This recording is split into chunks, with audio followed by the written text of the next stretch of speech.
चोपड्यातील CCI केंद्रावर 1800 quintal कापूस खरेदी झालाय, तर केंद्र सुरू करण्यासाठी प्रयत्न करणार अशीही माहिती समोर येते। लासलगाव बाजार समितीत कांद्याच्या भावात चांगलीच वाढ झाली आहे। कांद्याला 2700 ते 2400 रुपयांचा दर मिळतोय। चांगला दर मिळाल्यानं शेतकऱ्यांमध्ये समाधानाचं वातावरण आहे।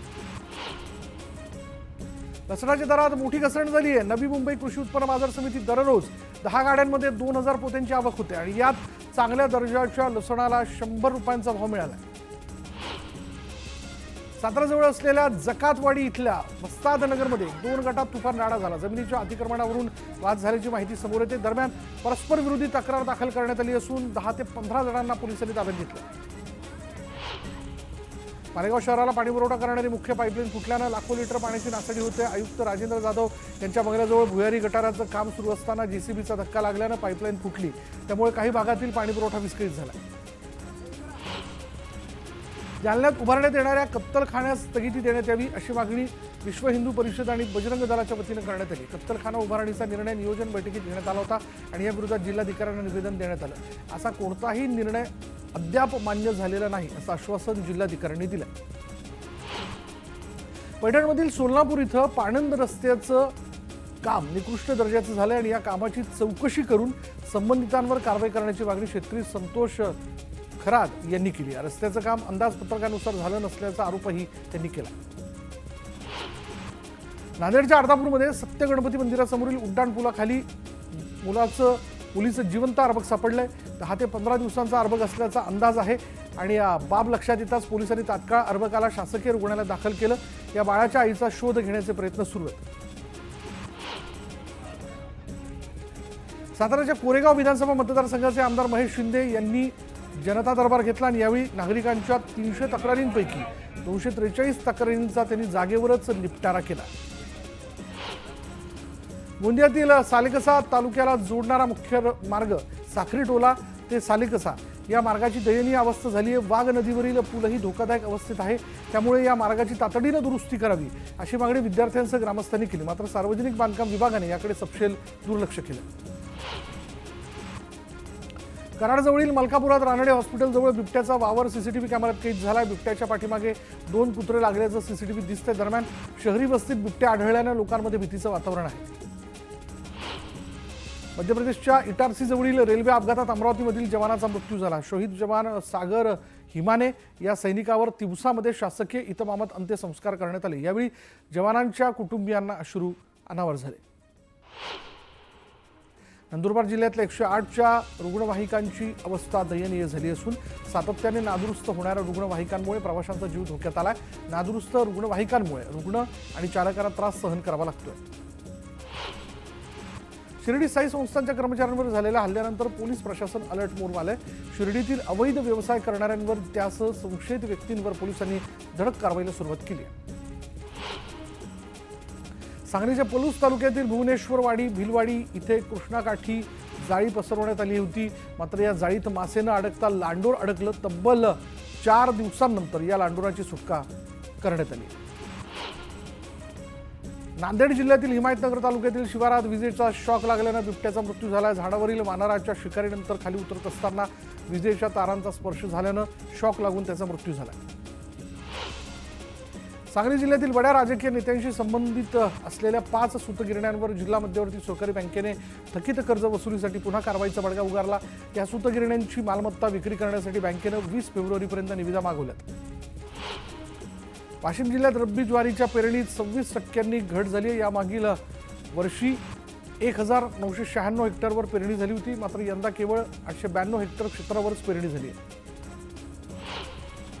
अकोला जिल्ह्यातील मूर्तिजापूर शहर घाणीच्या साम्राज्यात अडकले। शहरात ठिकठिकाणी कचऱ्याची ढीग दिसत असून स्वच्छतेकडे दुर्लक्ष होत असल्याचा आरोप केला जातो। शहरातील स्वच्छतेकडे लक्ष देऊन उपाययोजना कराव्या अशी मागणी नागरिकांनी केली।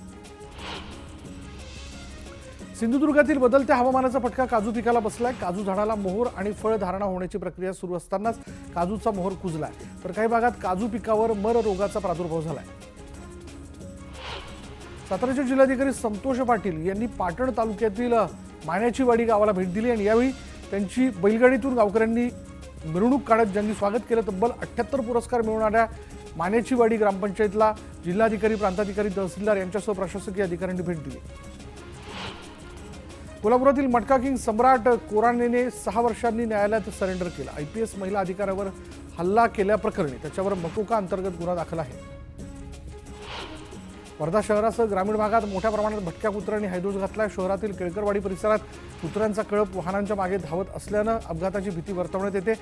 मात्र याकडे पालिका प्रशासनानं दुर्लक्ष केल्यानं नागरिक त्रस्त आहेत.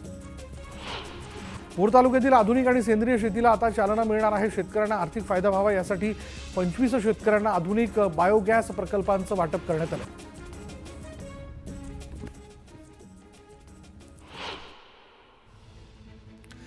पुण्यातील चाकणमध्ये अजित पवारांनी मुश्किल प्रतिक्रिया दिली. महायुतीच्या बातम्या द्या नाहीतर उडवून टाकू असं अजित पवारांनी म्हटलेलं आहे. मुश्किल त्यांची प्रतिक्रिया आहे.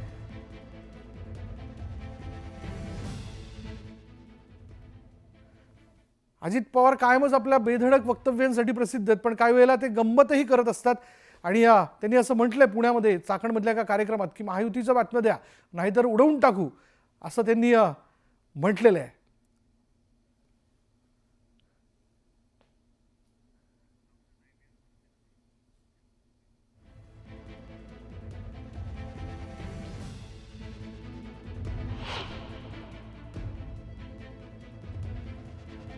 चाकणमध्ये एका कार्यक्रमाच्या दरम्यान काही शस्त्रांचं परीक्षण करत असताना किंवा ती शस्त्र हाती घेतल्यानंतर त्यातनं नेम लावत असताना म्हणजे देवेंद्र फडणवीस देखील त्या ठिकाणी होते, उपमुख्यमंत्री अजित पवार देखील होते आणि हाती ती बंदूक घेतल्यानंतर त्यांनी असं म्हटलेलं आहे की महायुतीच्या बातम्या द्या नाहीतर आम्ही तुम्हाला उडवून टाकू असं मिश्किलपणे त्या ठिकाणी त्यांनी गंमत केलेली आहे, तसं वक्तव्य केलं आहे.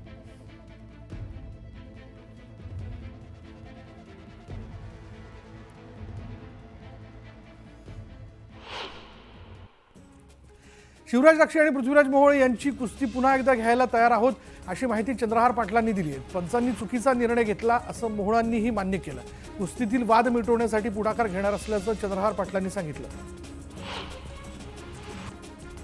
यवतमाळपासून अवघ्या 12 किलोमीटर अंतरावर असलेल्या जामडोहमध्ये जलजीवन मिशनचं काम रखडलंय. त्यामुळे नागरिकांना पाणी टंचाईचा सामना करावा लागतोय. त्यामुळे संतप्त ग्रामस्थांनी घागर मोर्चा काढून जिल्हा परिषदेच्या प्रवेशद्वारावर आंदोलन केलं.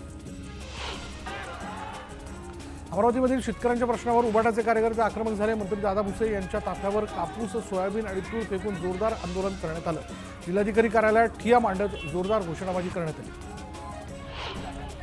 छत्रपती संभाजीनगरच्या सोयगाव तालुक्यातील घोरकुंड इथल्या पाणी टंचाईवरून महिला आक्रमक झाल्यात.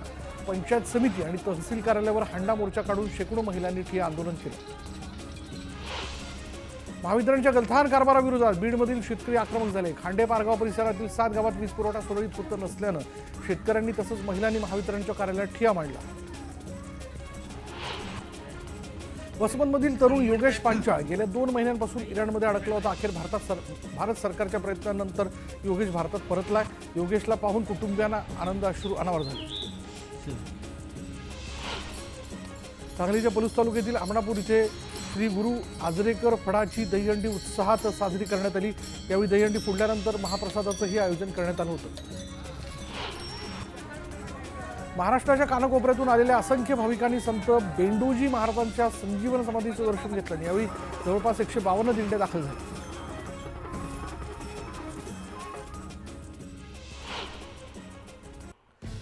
करुणा शर्मा यांना पत्नी म्हणून मान्यता नाही.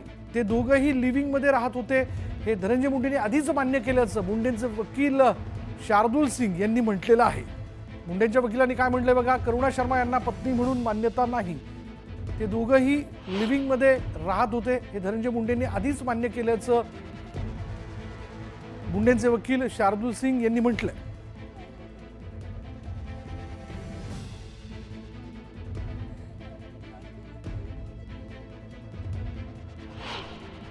करुणा Sharma claiming to be wife त्या इश्यूवर कुठलाही आजपर्यंत निर्णय नाही आहे.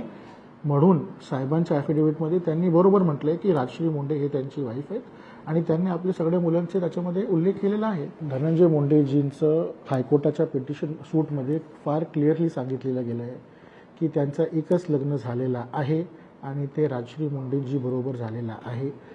हे जे करुणा शर्मा आहे यांच्याबरोबर त्यांचं लिव्ह इन रिलेशनशिप होता.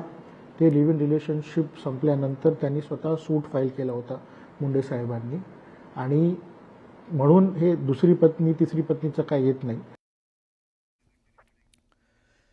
यानंतर इतरही घडामोडी अगदी झटपट सुरुवात करूयात. मंत्री धनंजय मुंडेंवर घरगुती हिंसाचार प्रकरणात कोर्टाकडून ठपका ठेवण्यात आला. पत्नी करुणा मुंडेंचे धनंजय मुंडेंवरील आरोप कोर्टाने अंशतः मान्य केले. करुणा मुंडेंना दरमहा 2 लाख रुपये पोटगी देण्याचे आदेश कोर्टाने दिलेत. याशिवाय मुलगी शिवानीला लग्नापर्यंत महिन्याला 75,000 रुपये द्यावे असे आदेशही देण्यात आलेत. नांदेड कोर्टाने दिलेल्या निर्णयाविरोधात हायकोर्टात जाणार असल्याचं करुणा मुंडे म्हणाल्यात. माझे पती धनंजय मुंडेंचं वार्षिक उत्पन्न 65 कोटी इतकं आणि त्या तुलनेत मला मिळणारी पोटगी ही खूपच कमी आहे. त्यामुळे 15 लाखांची पोटगी देण्याची मागणी करुणा मुंडेंनी केली आणि यावेळी बोलताना त्या भाऊक झाल्या. दुसरी बातम्या. देवेंद्र फडणवीस आणि अजित पवारांचा धनंजय मुंडेंवर वरदहस्त असल्याचा आरोप करुणा मुंडेंनी केला. मला कलेक्टर ऑफिस पोलीस स्थानकामध्ये मारहाण केली. पोलीस कधीही उचलून मला पोलीस स्थानकात घेऊन जायचे असाही आरोप त्यांनी केला. माझ्या कुटुंबियांचा शारीरिक छळ करण्यात आला असा आरोप करुणा मुंडेंनी केला. वाल्मिक कराडने माझ्यावर दमदाटी केली मात्र मी संघर्ष केला असं करुणा मुंडेंनी सांगितलं. करुणा मुंडेंचा 18 वर्षीय मुलगा शिशिव याने आई करुणा मुंडे विरोधात सोशल मीडियावर पोस्ट केली. माझे वडील बेस्ट नाहीत मात्र त्यांनी आम्हाला कधीच त्रास दिला नाही. 2020 पासून आमचे वडीलच आमची काळजी घेतात. वडिलांनी घर सोडल्यानंतर आईने आम्हाला हाकललं असा गंभीर आरोप शिशिव धनंजय मुंडे यांनी केला. माझ्या आईला कोणत्याही आर्थिक समस्या नाहीत. तिने घराचे कर्जाचे हप्ते भरायचे नाहीत असं जाणीवपूर्वक ठरवलं आणि माझ्या वडिलांचा बदला घेण्यासाठी कायम खोट्या राट्या गोष्टी पसरवत राहिली असा गंभीर आरोप शिशिव मुंडे याने आई करुणा मुंडेवर केला. धनंजय मुंडेंवरील आरोप किंवा कौटुंबिक हिंसाचाराच्या अनुषंगाने कोणत्याही आरोपांवर कोणताही निर्णय नाही अशी माहिती धनंजय मुंडेंच्या वकिलांनी दिली. अर्जदारांच्या आर्थिक गरजांच्या आधारावर कोर्टाने निकाल दिल्याचंही वकिलांनी स्पष्टीकरण दिलं. माझ्या कारमध्ये रिव्हॉल्वर टाकण्यात आली होती आणि या सगळ्या मागे वाल्मिक कराडचा हात होता असा आरोप धनंजय मुंडेंच्या पत्नी करुणा मुंडेंनी केला. धनंजय मुंडेंना खोटं बोलायची सवय आहे. मुंडेंच्या वकिलांचा दावाही खोटा आहे असा आरोप अंजली दमाने यांनी केला. तर फक्त मंत्रिपदाचा नाही तर आमदारकीचाही राजीनामा घ्या अशी मागणी दमाने यांनी केली. राज्याचं सरकार बेशर्माचं झाड झालंय असा घणाघात विजय वडेट्टीवारांनी केला. भ्रष्टाचारात धनंजय मुंडेंचा सहभाग आहे. त्यांना मंत्रिपदावरून काढलं तर सरकारची इज्जत राहील नाही तर सरकार भ्रष्टाचारी आहे हे सिद्ध होईल असं वडेट्टीवार म्हणाले. शाहू फुले आंबेडकरांच्या विचारांवर चालणाऱ्या पक्षात धनंजय मुंडेंसारख्या लोकांचा समावेश आहे आणि त्यामुळे अजित पवारांनी धनंजय मुंडेंबाबत योग्य तो निर्णय घ्यावा. तसंच मुंडेंनी नैतिकता म्हणून मंत्रिपदाचा राजीनामा द्यावा असं मत जितेंद्र आव्हाड यांनी व्यक्त केलं. लाडक्या बहिणींसाठी नव्हती तर ती सत्तेसाठी होती हे स्पष्ट झाले असं म्हणत बच्चू कडूंनी सरकारवर निशाणा साधला. लाडक्या बहिणींना दिलेले पैसे सामान्य माणसांचे आहेत. निवडणूक आयोगाने योजनेची चौकशी करावी अशी मागणी बच्चू कडूंनी केली. लाडक्या बहिणींचा 2.5 कोटीपर्यंत गेलेला आकडा 25 ते 30 लाखांवर आणण्याचं प्लॅनिंग सुरू आहे असा आरोप विजय वडेट्टीवारांनी केला. सरकारचं डोकं विकृत झालंय अशी टीका वडेट्टीवारांनी केली. लाडकी बहीण योजनेवरून रोहित पवारांनी हल्लाबोल केला. योजनेतील लाभार्थ्यांच्या संख्येत टप्प्याटप्प्यानं कपात करण्याचा सरकारचा जोरदार प्रयत्न सुरू आहे. केवळ मतांसाठी सरकारनं बहिणींचा वापर केला हे यातून स्पष्ट होतं असा आरोपही रोहित पवारांनी केला.